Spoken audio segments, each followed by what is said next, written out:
Welcome back to A Moment in History. I'm 𝙎𝙬𝘎𝘎.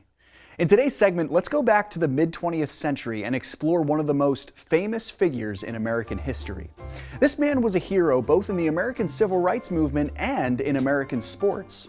On April 15, 1947, Jackie Robinson became the first African American to play in Major League Baseball since the sport was officially segregated in 1889, permanently shattering the color barrier between whites and blacks in America's national pastime.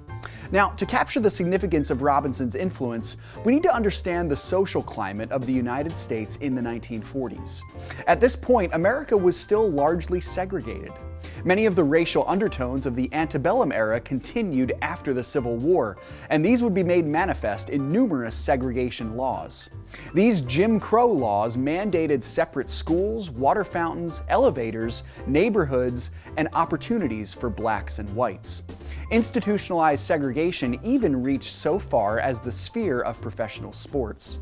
Black baseball players played in their own professional conglomeration, the Negro Leagues, separate from Major League Baseball.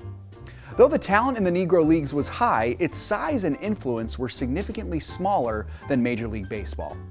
This is where we meet the man who would cross the divide, Jackie Robinson. Robinson was born in 1919 to a single mother in Georgia.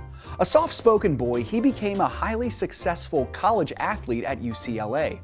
After serving in the U.S. Army during World War II, Robinson decided to play baseball and joined with the Kansas City Monarchs, one of the premier franchises of the Negro Leagues. While traveling with the Monarchs in 1946, Robinson caught the eye of Branch Rickey, the general manager of the Major League Baseball franchise, the Brooklyn Dodgers. Rickey believed that Robinson was talented enough to make it in the big leagues, and he signed Jackie to a major league contract for the 1947 season. Before his first game as a Dodger on April 15th, Rickey spoke to Robinson privately. He said, "Jackie, we've got no army. There's virtually nobody on our side. No owner, no umpires, very few newspapermen. And I'm afraid that many fans may be hostile. We'll be in a tough position. We can win only if we convince the world that I am doing this because you're a great ball player and a fine gentleman." Robinson would not disappoint. In the midst of discrimination off and sometimes on the field, Robinson proved his worth as a player.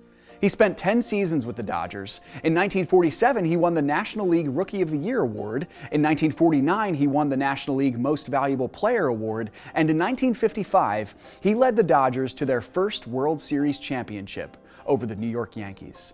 Robinson was voted into the Professional Baseball Hall of Fame in 1962 and would prove Branch Rickey's prediction right. He would forever be remembered not just as a great baseball player, but as a shining example of humility and class in the face of great hostility. Robinson died on October 24th, 1972. Thanks so much for joining me once again for A Moment in History. For more historical content, subscribe and click that bell to get notifications for when our next Moment in History comes out.